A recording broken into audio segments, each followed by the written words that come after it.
एक हमारे मन में और प्रश्न है, उसके बाद हम आएंगे भगवत गीता पे। जी हाँ। प्रभु जी, हम अपने सभी दर्शकों से भी यह बात कहते हैं, और आप तो सर्वज्ञ हैं भगवान। अरे नहीं, हमारे जो अंदर भाव है, हमारे अंदर भाव ये चलता है, हालांकि हमारे दर्शक कुछ भी कहते हैं, जैसे कुछ लोग कहते हैं कि आप सिर्फ नारायण को श्रेष्ठ मानते हैं क्योंकि आप नारायण को पूजते हैं, लेकिन हमारा जो भाव है,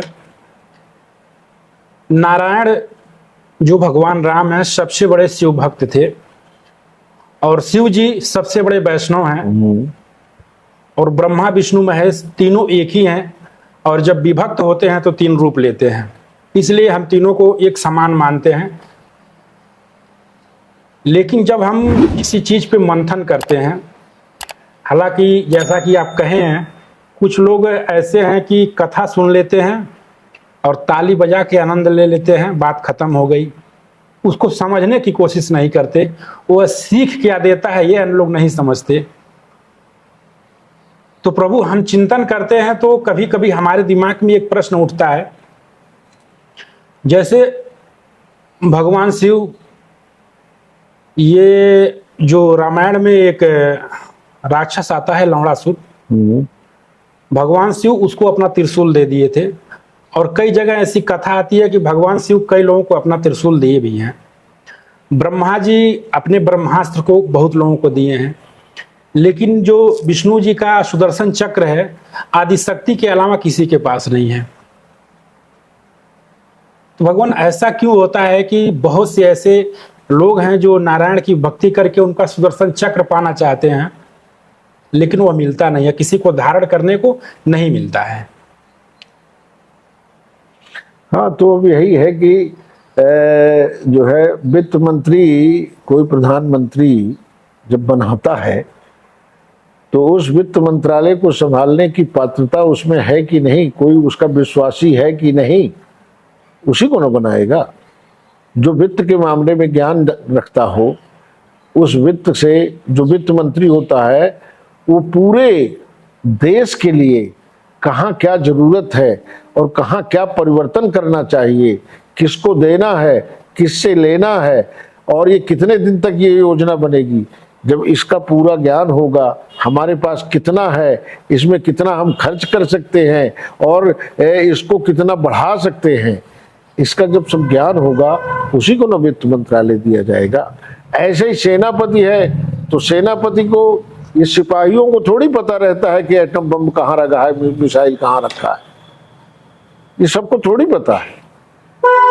तो ऐसे जो भगवान हैं वो अपना सुदर्शन चक्र यदि दे देने पाए तो काम हो जाएगा। महाभारत में क्या हुआ था, अश्वत्थामा को उनके पिता ने ब्रह्मास्त्र चलाने की थोड़ी सी एक सीख दे दी थी। जी बिल्कुल बिल्कुल। तो जरूरत पड़ा तो क्यों चलाया बताइए ना, द्वेषता बस चलाया। पांडवों का जो है पूरा विनाश हो जाए, और वो तो ऐसा भी ब्रह्मास्त्र चला दिया था कि क्या कहते हैं, जो उत्तरा के गर्भ में पल रहा था वो जो अभिमन्यु, क्या कहते हैं, परीक्षित, उसको भी मार डालने के चक्कर में वो था। तो ऐसे लोगों को ब्रह्मास्त्र दे दिया जाए, ऐसे लोगों को जो चक्र सुदर्शन दे दिया गया होता, तब क्या होता। इसलिए भगवान विष्णु जो है ऐसे सबको न दे देंगे कि क्या कहते हैं, तुम भी रख लो, तुम भी रख लो, फिर सबको एक दूसरे को मूड़ काटते घूमो। तो सृष्टि रचना जो है, सृष्टि की उन्नति करनी है। हमारी सभ्यता जो है, आज हम 5 रुपए रखे हैं तो हम उसको 6 रुपए बनाना चाहते हैं, 4 रुपए नहीं करना चाहते। अब जरूरत पड़ जाए, बीमारे पड़ जाए तो 5 खत्म हो जाए, बात अलग है।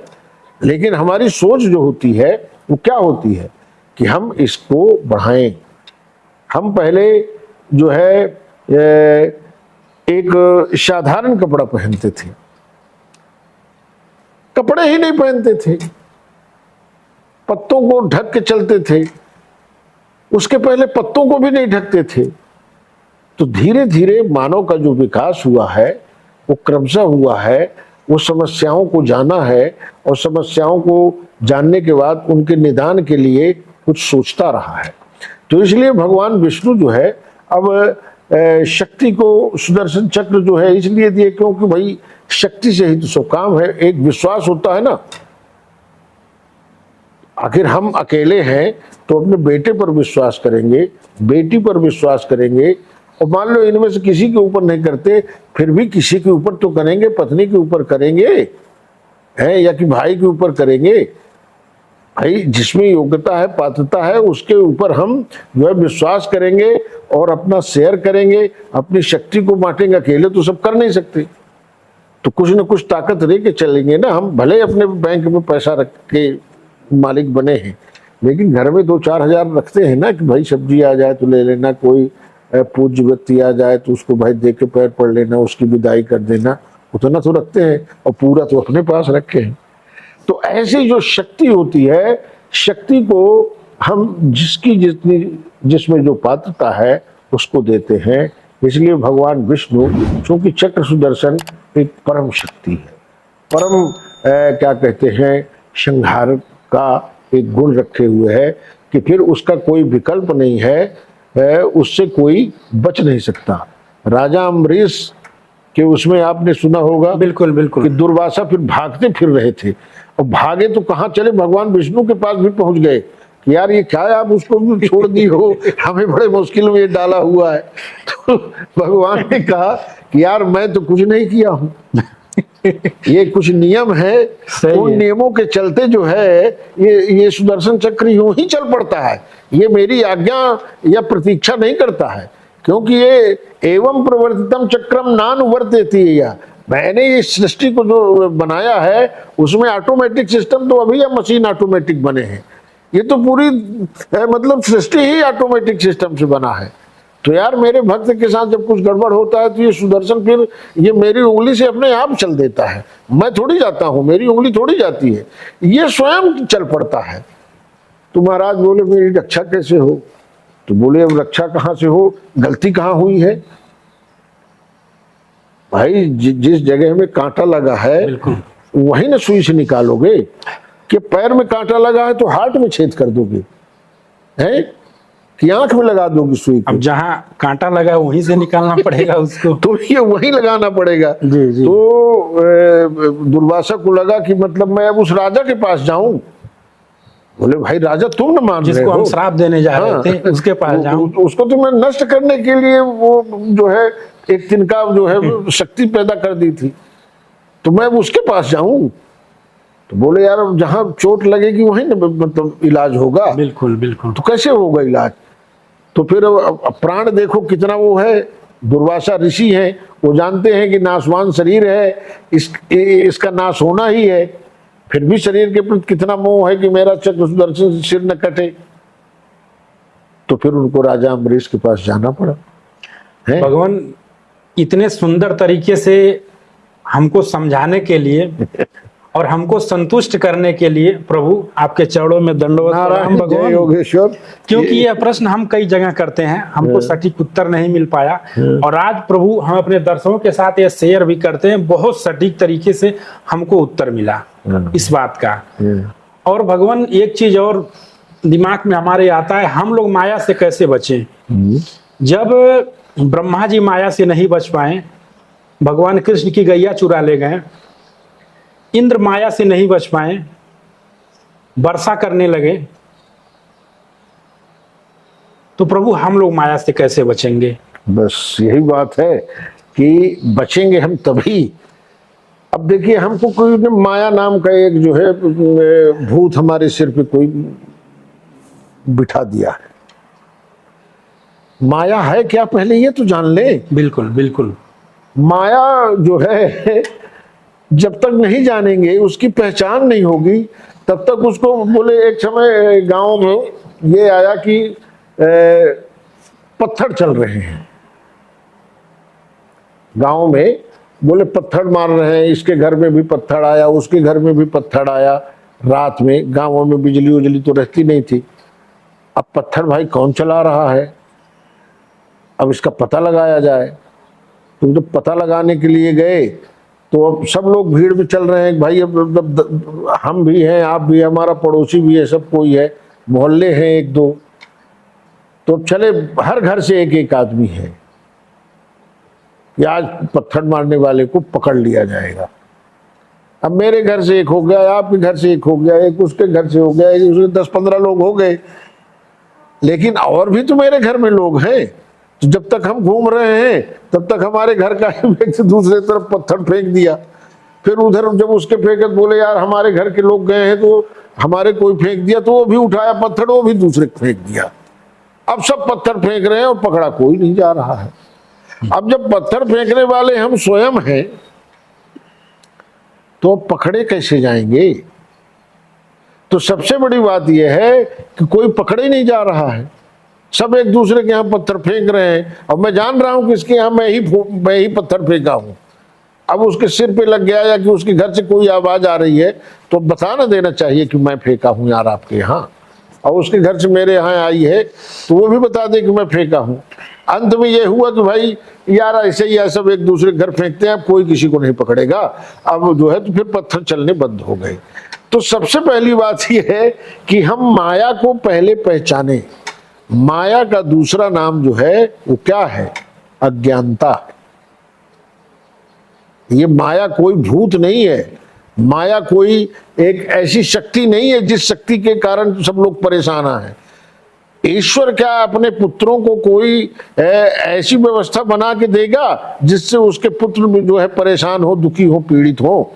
आप अपने पुत्र को कभी दुखी होने के लिए कोई ऐसी बात बना दोगे जिसमें केवल वो जीवन भर दुख पाता रह जाए और कभी सुख न पाए? ये माया क्या है? प्रकृति के 3 गुणों की जानकारी न होना, इस शरीर और उस चैतन्य शक्ति के बीच में जो खेल चल रहा है 5 तत्वों का, और 5 तत्वों से ये बना शरीर 5 तत्वों से बने पदार्थों को ही चाह रहा है। इस दुनिया में कोई भी पदार्थ ऐसा नहीं है जो 5 तत्वों से हट के छठे तत्व से बना हो, और ये शरीर भी 5 तत्वों से ही मिलकर बना हुआ है, और इस शरीर को जो आवश्यकता है वो भी 5 तत्वों के ही बने वस्तुओं की है। और होगा क्या? कितना इकट्ठा करोगे? और ये 5 तत्व एक दिन सब अलग अलग अपने अपने जखीरे में चले जाएंगे। जिसको तुम कहते हो कि मैं हूं, वो तुम्हारा मैं रह नहीं जाएगा, और जो तुम मैं हो, जो असली मैं हो, उसकी पहचान ही तुम्हें नहीं है। यही तो माया है, यही तो अज्ञानता है। तो इसको जान लो पहले। माया कुछ भी नहीं है। माया का दूसरा नाम अज्ञानता है। अंधेरा तभी तक है जब तक रोशनी की एक तीली नहीं जलती है। एक तीली यदि जल जाएगी तो जो है प्रकाश हो जाएगा, और जो अंधकार में हमें कोई भूत दिखा रहा था, कोई माया दिखा रहा था, वो माया कुछ नहीं बिगाड़ पाएगी।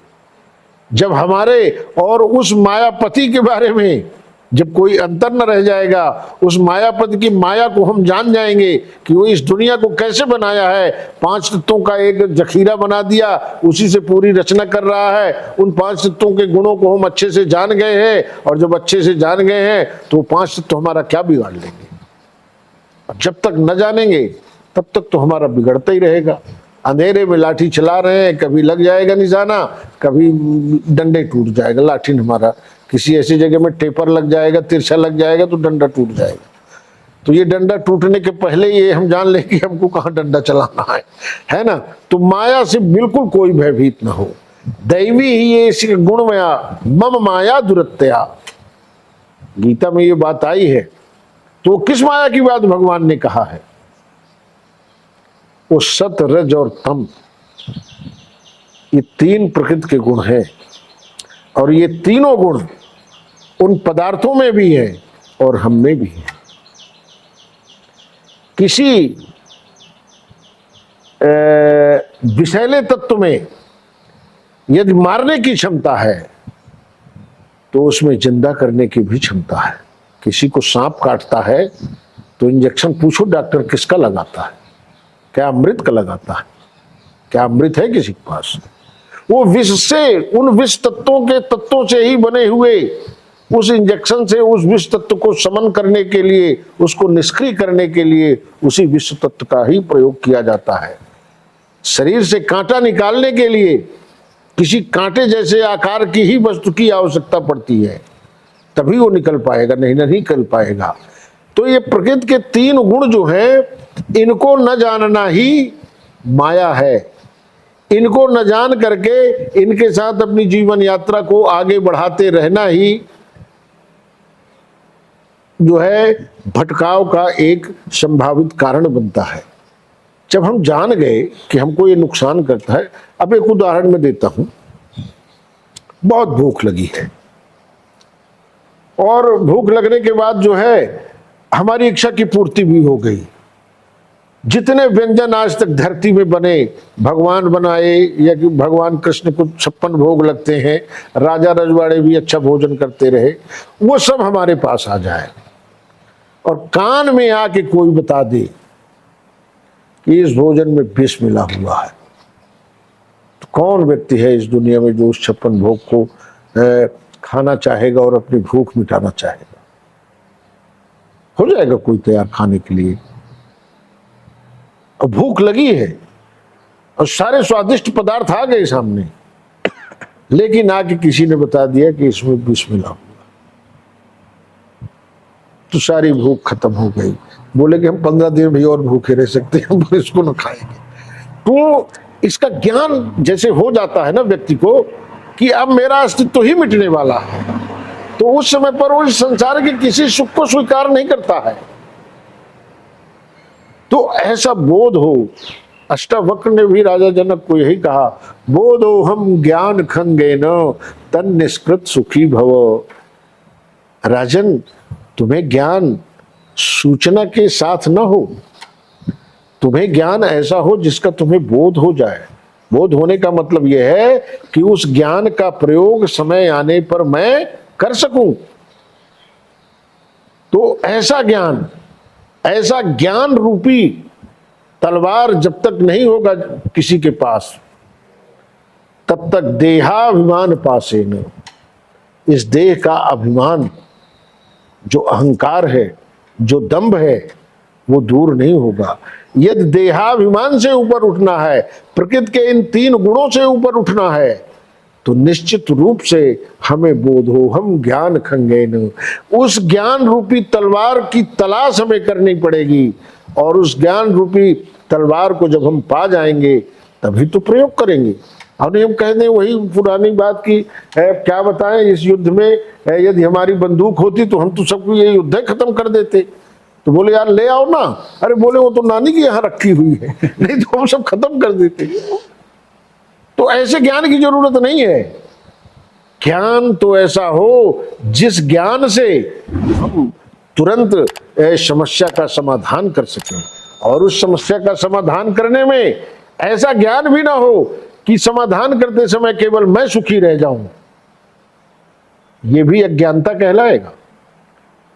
मेरे इस समाधान में कितने लोगों का सुख छिपा हुआ है, कितने लोग सुखी हो सकते हैं, ऐसे ज्ञान की जरूरत है।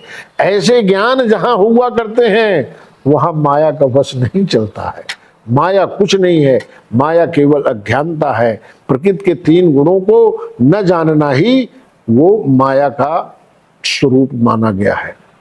तो इसलिए हमेशा भगवान ने जो है माया को अब सीधे ये नहीं कह दिया कि मतलब जैसे सूरदास हम कहते हैं कोई अंधा है तो उसको अंधा थोड़ी कहते हैं।